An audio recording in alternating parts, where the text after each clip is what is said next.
Thank you, Treasurer. Thank you so much for joining SBS World News. Good morning, nice to be with you.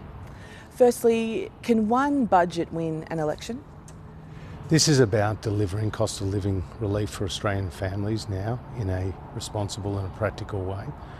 This is about putting in place a long-term economic plan to create more jobs with further investments in skills, in infrastructure, in energy, in the digital transition and transformation of our economy. This is about guaranteeing the essential services that Australians rely on with aged care and hospitals and schools and the NDIS. And this is about investing more in the national security and the defence of our nation at a very uncertain time. That's what this budget's about, delivering for Australians. And as many Australians fill up for their weekly fuel docket this morning, what are you going to do to change that price for them? Are you going to freeze or reduce the excise? Well, I recognise that cost of living is the number one topic around the kitchen tables of Australians right now.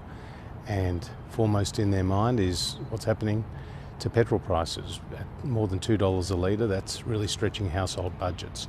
So we will have cost of living relief in Tuesday night's budget. It will be temporary, it will be targeted, it will be proportionate, and it will help deal with some of those pressures that Australian families face right now. So a temporary reduction in excise is on the table for you? Well, I'm not going to get on the sticky paper with you this morning about individual measures other than to say we recognise petrol prices are higher.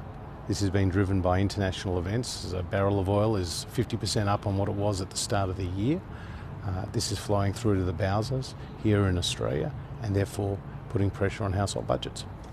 Okay, so you're not going to, by that rule, I imagine, tell me whether you're going to roll over the low and middle income tax offset, but why would there be any argument to keep it given that the stage 1 and 2 tax cuts are now in place? Well, you're right about the stage 1 and 2 tax cuts and how we brought forward stage 2, and we've got stage 3, which has been legislated, yet to roll out, and that's real structural reform. That's abolishing the 37 cents in the dollar tax bracket. That's seeing 95% of Australian taxpayers pay a marginal rate of no more than 30 cents in the dollar. Under a coalition, you will see lower taxes, and that's what Australians have seen since we've come to government. The lower middle income tax offset was designed as a fiscal stimulus at a time when the economy had been hit by the greatest economic shock since the Great Depression. It's always meant to be temporary. It was never meant to be a permanent feature of the tax system. One of the biggest issues for your economy is making sure as many people are working as many hours as they can be. So in that context, why hasn't your government moved to make parental leave more equal so that both the primary carer and the secondary carer can take more leave and be paid for it? Well, again, we do have a significant paid parental leave scheme in place. But if I can just take you to the detail there. So 18 weeks for the primary carer, 2 for the secondary carer. There are countries elsewhere that give equal to both so that one, usually the female member of the family, is not essentially financially punished. Well, again, we have a paid parental leave scheme which is designed to enable families to spend more time with their newborn. And then, of course, we've got a series of female workforce participation measures which we've been rolling out in previous budgets. We'll continue to roll out more on Tuesday night. What that is designed to do is to boost the ability of women to participate in the workforce, and our paid parental leave scheme, which, as you say, does now provide 18 plus 2 weeks, is a significant form of assistance to families in need. And why don't women, while they're on parental leave, deserve to get super? Well, again, we do not have super right now in Australia on paid parental leave, but we have made changes to our super system previously, which is helping a lot of Australians get super when they previously didn't, including abolishing what's called the $450 rule, which now means a lot of low-income earners who work in part-time jobs who previously weren't getting super now do as a result of measures that we've announced in very recent budgets. You do have a windfall on the commodities side and in terms of taxpayers in work.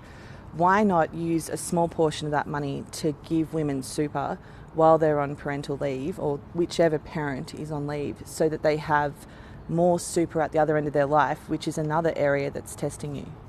Well, firstly, we're banking the dividend of a stronger economy. You're absolutely right that we have seen elevated commodity prices, although I'd put to you that we've been very conservative in our assumptions. We haven't baked in to the budget bottom line higher commodity prices for longer. We've been very responsible and conservative in that regard. But we've also seen more people in work, with an unemployment rate today at its equal lowest in 48 years.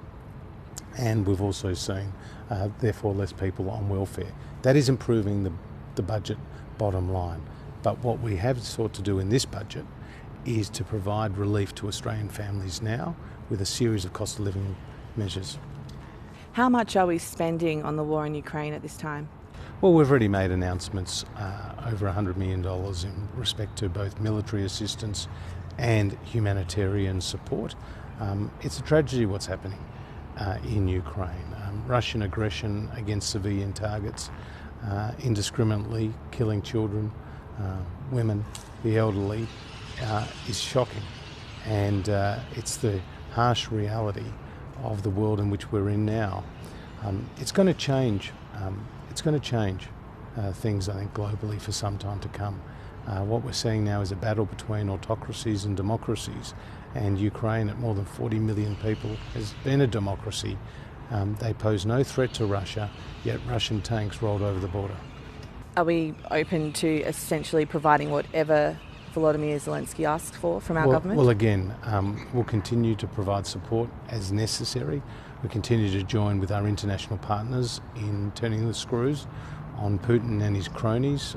We've seen more than 400 individuals and entities be subject to sanctions. We called for Russia to be excluded from the SWIFT money exchange settlements system. I've been speaking to my counterparts around the rest of the world as well. It is very important. And finally, this morning, the US President Joe Biden said Vladimir Putin cannot remain in power. Do you agree? And what do you think is the alternative? How can this situation be remedied? I don't believe he should remain in power. Obviously, he's a totalitarian leader, and he runs that country with an iron fist. And this aggression against Ukraine is backfiring against him. It's bringing countries around the world together to stand strongly against this form of violence and this aggression from Russia.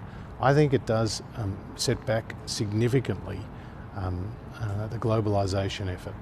Here in Australia, we're reassessing our supply chains, for example, ensuring that they're more resilient. And the world is moving from a just-in-time approach to a just-in-case approach, where they're diversifying their suppliers, and we're working with partners to do so. We're also going to invest more in defence, and you've seen recent announcements, for example, by the German government that they're going to do that as well, and across Europe. And so it's been a wake-up call to many of those nations across the EU that their neighbourhood is not as serene and as stable as they initially thought. One of the Vox Pops, the people in the community that we spoke to ahead of this interview, said in their view, and this is a widely held view amongst people we spoke to, the rich are getting richer in Australia and the poor are getting poorer. Well, what we have sought to do with our changes to the tax system, for example, is to ensure that that remains progressive in the same way, and we've done that with our tax system. We've boosted the job seeker payments, and of course during the COVID crisis at its peak, we effectively doubled the safety net with the coronavirus supplement. We've had a series of measures which have been designed to focus on low and middle income earners, including the low and middle income tax offset, which has done exactly that. So we'll continue to invest with people in low and middle income earners and ensure that we have a progressive economy and one that provides for all Australians. Treasurer, thank you very much for your time. Thank you.